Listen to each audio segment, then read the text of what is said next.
to episode 5 of The Dev Life. So in this video we've got a couple of things. The main focus will be on tips for junior developers that I wish I had known when I was a junior. But I do feel like these can be applied to any sort of industry. It's not really, some are specific, but I think most can apply to any sort of junior in any sort of industry or role. More on that later. Let's get going to a client office day for today. I just headed to the gym just before. Luckily I got there quite early. It's nice just to get a quick gym session in.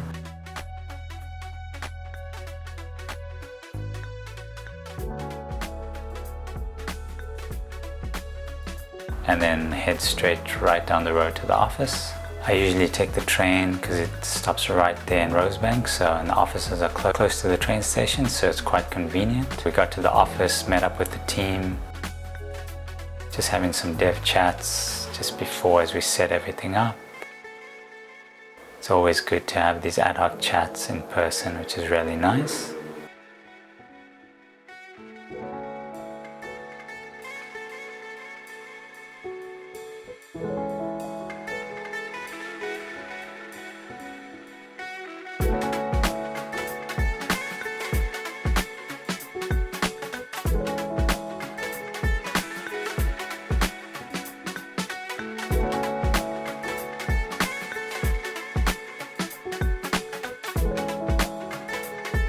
Luckily, one of our dev managers or team leads were in the office with us today, so we managed to do a quick coffee run. Just took a walk to the mall to Seattle.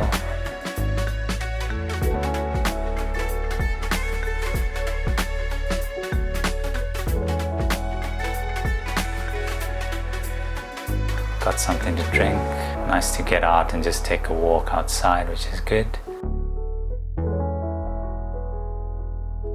And we got back and straight into stand-up we went. We got a couple of guys on the team who are in Cape Town. Luckily the rest of us are all here. We do have 1 or 2 people overseas, so I had a good stand-up with everyone, discussed everything that's happening, what we're working on today, and then it's time to get zoned in and deal with the code. Lately we've been having a lot of consults between the devs and our UX guy Rash. There's a lot of different pieces, different features coming together, and yeah, a lot of designs going down. It's been good collaboration between us, between Rash and the devs. Yeah, I imagine there's a lot of context switching for him, but I think he's used to it. And then we ended the day with a nice spicy team dinner at Modern Tailors in Rosebank. It's a really nice Indian restaurant. Food was amazing, company was good, really nice to really enjoy these team dinners, team things together, and otherwise that was that.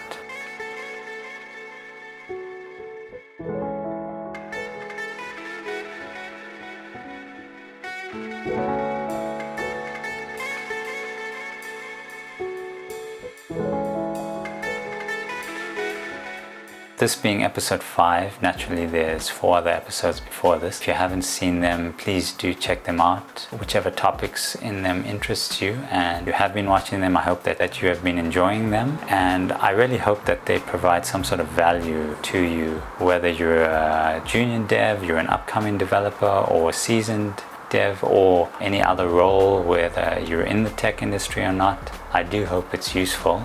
And yeah, on that note, I just wanted to introduce the idea or put it forward that in the next episode, but maybe the next episode, I'll hopefully be just going through interviewing our UX designer Rash, and yeah, just kind of spending a day with him, take you guys through that. And yeah, if you're interested in UX or designing, do stay tuned for that, which will be coming soon. A bit of a different style, different perspective on things. Just see what it's like from a different role such as that of a UX designer. Onto the junior developer tips. So just to give some context and a bit of backstory, I suppose, I wrote an article for fitness.com. It had the title of 12 tips I wish I had known when I was a junior dev, tips for junior developers. It also got picked up by OfferZen, and I did expand a lot on it. There was a whole lot more useful content, I feel, in that article. And yeah, if you'd rather read the articles, I'll have the links below. I just outlined a couple of of tips which I felt were quite useful, or yeah, if I was a junior, I felt like those tips would have really made a big difference to me, and were the tips or the things that I had learned along the way, and I thought that would be useful to share. In this video, I will just be showcasing the second half of the tips. I did make a separate video for the first half of the tips, so if you'd rather just check that out first or even afterwards, there's no really order or anything, do check that out over here. But yeah, otherwise let's get into them.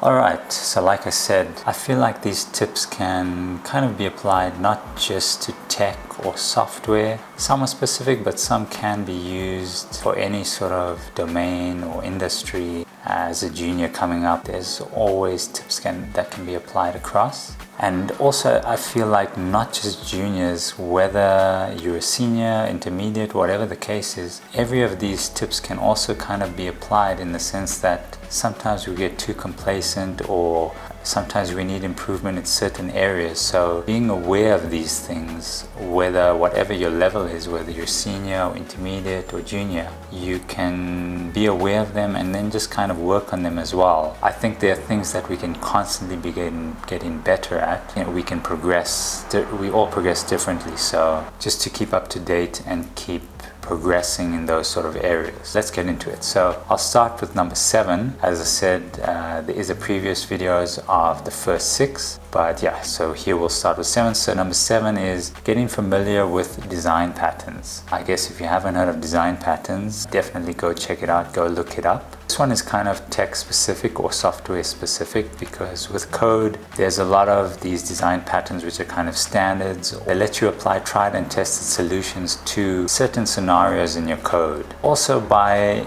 reading or studying design patterns and knowing how to use certain design patterns kind of helps influence the way you think when you approach problems and when you approach new architecture designs or whatever the case is in your code, because they kind of structure the way things should be done in certain instances. By knowing these things or being familiar with these things, it does help shape the way you think when you come to a similar problem, or you encounter a similar sort of architecture problem. You can quickly use that same thought process and use a pattern that maybe you've noticed before, or a combination of patterns, or whatever the case is like that. So something which can be difficult is that some design patterns can be quite complicated. There are various patterns ranging in complexity. Advise, don't worry about trying to, in a sense, study every single design pattern. That would be a bit crazy all at once. Over time, sure, but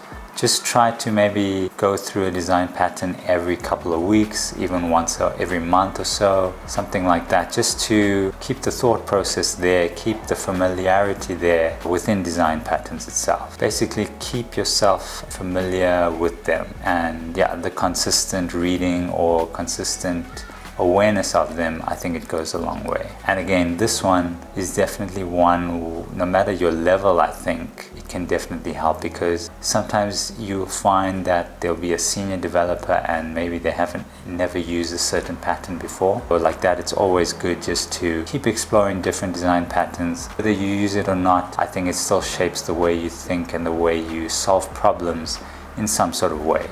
Alright, number 8 is to practice. So this is I think it's a very good tip regardless of industry. It's good to do practical. We can do all the kind of online tutorials, can read all the programming books, go through all the theory, but until we actually apply any of that stuff, it's kind of not really relevant. It's a simple one, just practice, just go and code. If you want to learn how to code, if you want to get better at coding, just go and do it. Go try to make something, build something, whatever it is. I used to be hesitant to build things just because I would have an idea and then I'd find out that, the idea, the app or whatever has already been built.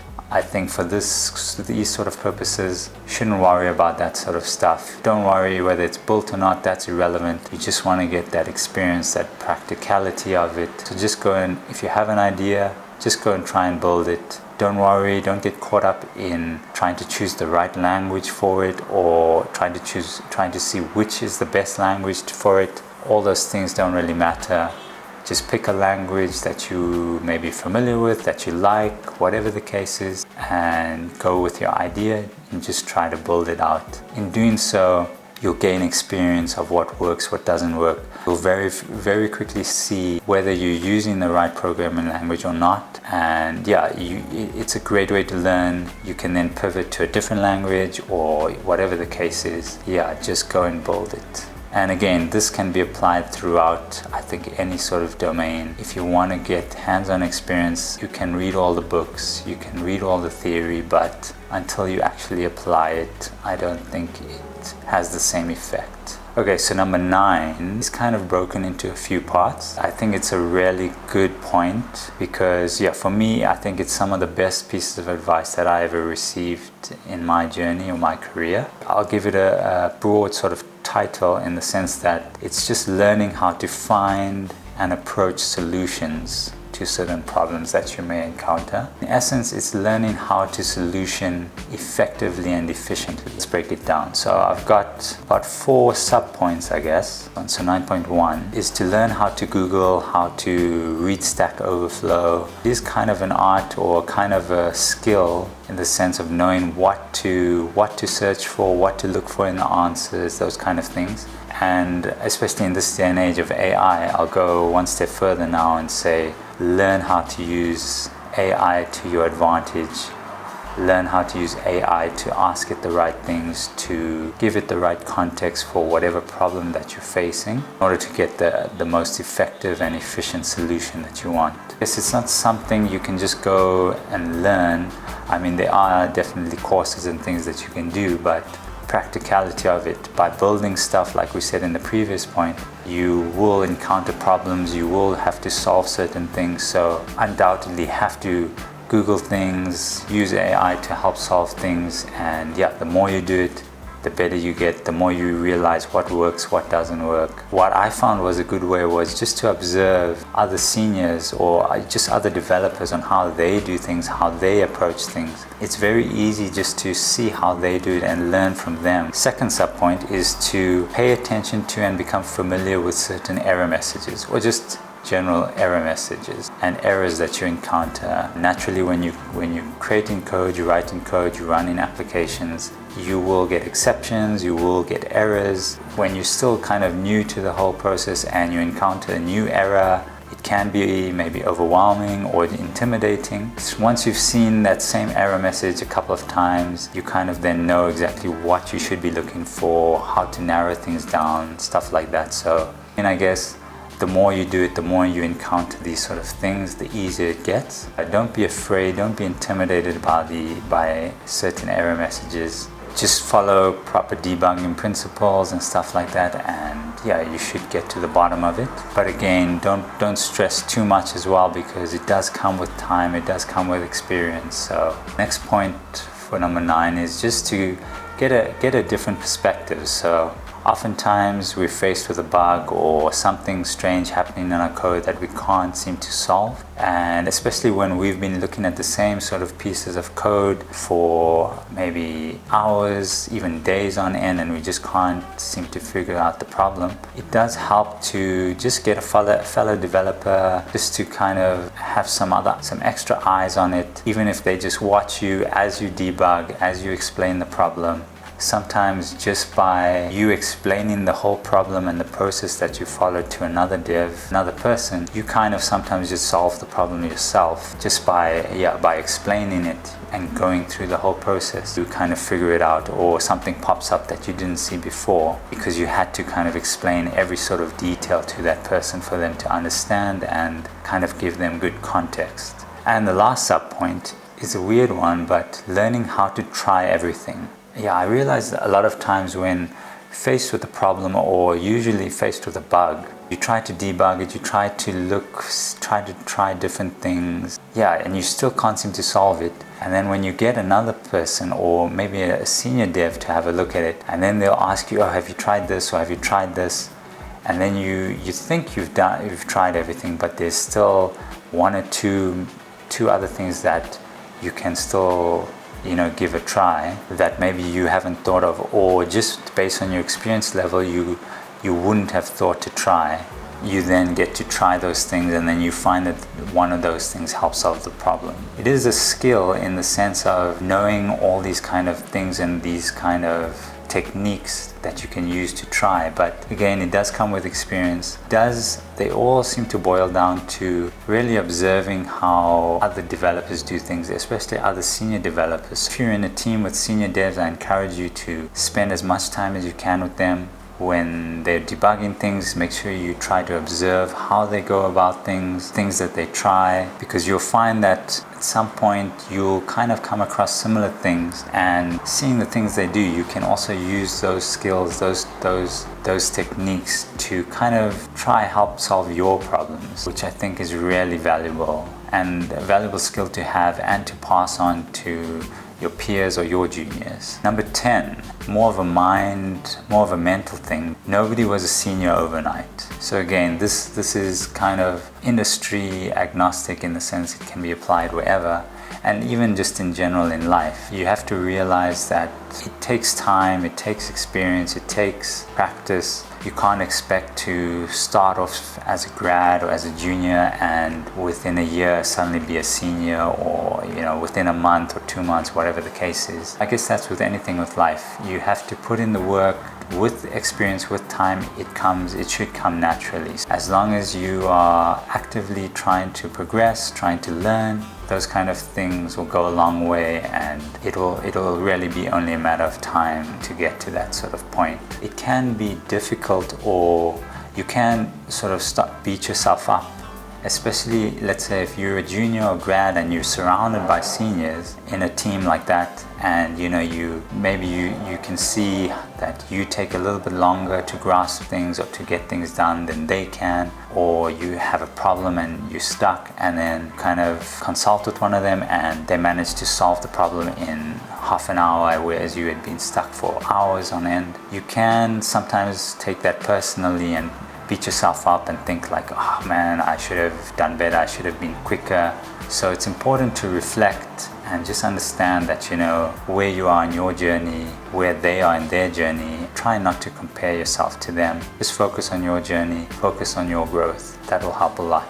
Something which they do at Entelect is that they have regular catch-ups, one-on-ones with one of your seniors or your team leads or tech leads, whatever the team dynamic is. And you can kind of discuss these sort of things, and the senior gives good feedback, so they can kind of reassure you, maybe point out some improvements that you can do, but ultimately it's good for the mental side of it, just to reassure yourself, understand where you're at, understand that you're doing well, or maybe you're not doing well, whatever the case is. But yeah, I tend to find those kind of one-on-one, those catch-ups really help a lot, just in keeping those kind of thoughts at bay, keeping you progressing. Number 11, so don't be afraid to put your hand up for things that you're unsure of. Essentially what this means is changing the mindset, changing the attitude to kind of more along the lines of I'll figure it out, as opposed to I don't know. So what that means is sometimes we will get put into a team or into a space where maybe we've never dealt with a certain technology or a certain domain, whatever the case is. There'll be tasks and things that need to be done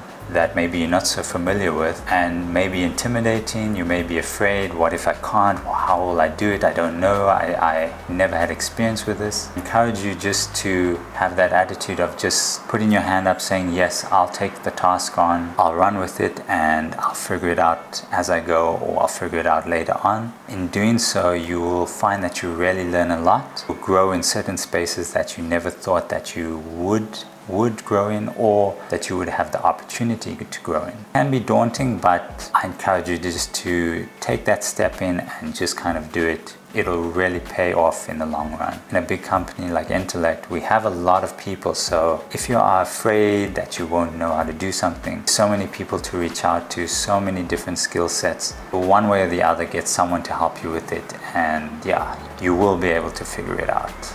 Don't be afraid to put your hand up and ask for help as well. There's no harm in that. If you get stuck, don't worry, just ask for help. ask someone just to point you in the right direction, stuff like that. It's always a good thing. Last one, number 12, kind of just reflecting on all the previous points, and don't worry about following all of the points or trying to kind of make a change to include every single point because you want to be a better developer, you want to be a senior, whatever the case is. Yeah, don't worry about trying to do all the points or do all the points or do any of the points here perfectly. It's all just a guideline. It can be overwhelming with so much information. Just remember that it's all a progression. It all comes with time. It all comes with experience. It's growth over time. Just some things to remember is be diligent, enthusiastic, always keep learning. No matter what, there's always something new to learn, some area to grow in. So embrace that sort of thing. And yeah, understand with experience and time, you will get better. You will just naturally accumulate more and more knowledge, more practical experience. And one thing as a junior, which goes a long way, is don't expect to always kind of be spoon-fed. Don't expect to be given the answer, but rather change the mindset to get pointed in the right direction and then you can figure it out. Or if you're going to ask for help from a dev, at least do your homework first. Make sure you've tried and exhausted all your options that you can do yourself first before kind of going to someone and asking for help. And therefore, that way you can kind of show them that you've done your due diligence, you've done your work, and now you're just really stuck and you need help. Alright, thanks for watching. If you made it this far, I hope those tips have been good. Something to remember is that always remember to pay it forward. So if you have received some good piece of advice in your life or throughout your career, you find that it works really well for you, I encourage you just to pass those tips on, pass that advice on to your juniors, to your peers. It's always good to share the knowledge, just kind of lift people up as well. This week I managed to join the Burnt Run, which is a run club on Saturday mornings, and just between a 5 to 7k run, which is nice. It was looking like it was going to be raining, but luckily woke up and the sun was out. It turned out to be a really nice day. Got the run in, which was really good.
And one of this week's gym sessions, I decided to change it up a little bit and focus a bit more on speed, agility, sort of HIIT, high intensity style training or workout to, improve speed as well as explosiveness. Let's run down a couple of things that I did, and mostly just to get the heart rate up as well, which is good.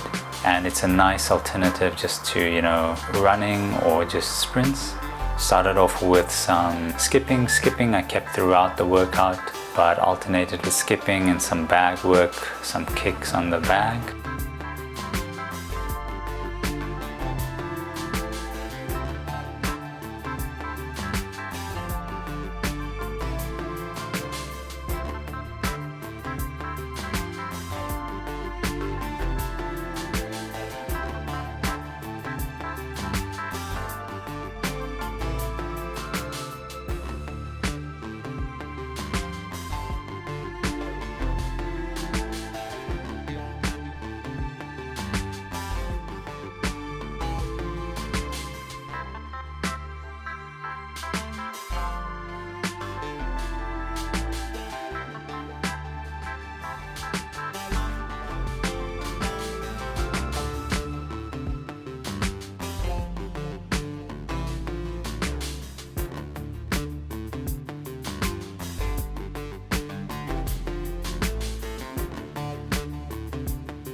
Then moved over to some shuttle runs up and down, and a few things in between, a bit of skipping, a bit of mobility work as well.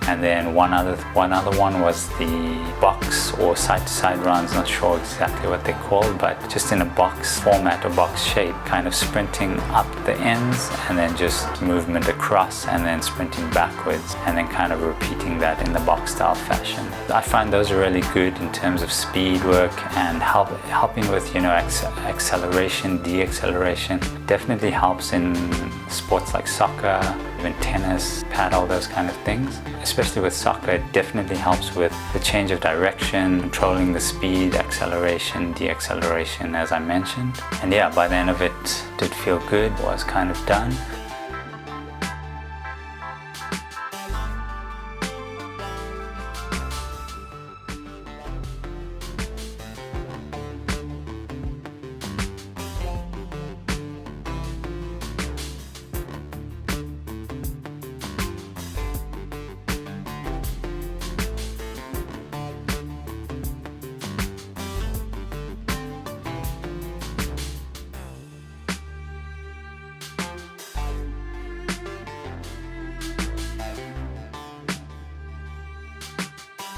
And then just ended off with some flows or some stretching. I find doing 2 or 3 of these flow style stretches in the morning is really good. Here's maybe 2 or 3 exercises. You can choose whichever ones you like. Maybe give it a try in the morning, every morning. It's good. It doesn't have to be long, just a couple of reps. 5 to 10 minutes is good.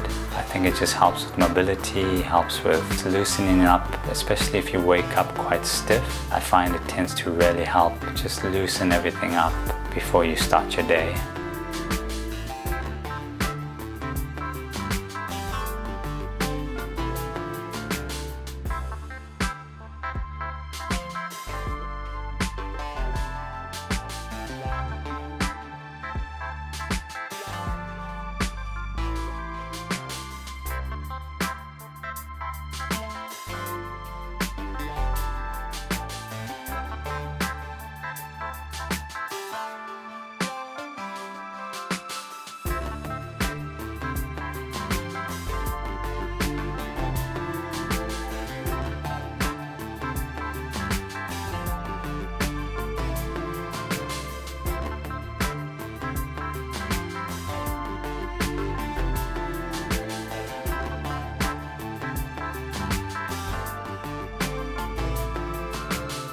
So thanks for watching. I hope that, as always, it was useful and valuable. I am always open to suggestions, comments, critique. If there's anything you find useful or you think that would be more valuable to you, please do let me know. Comments, messages, always open. Always love that. Any feedback is good. And yeah, if I can provide more value through these videos, please do let me know. That's the goal of these videos, is just to make sure that I do provide some sort of value, some sort of takeaway that you can use. So yeah, otherwise, thanks for watching. I'll catch you in the next episode.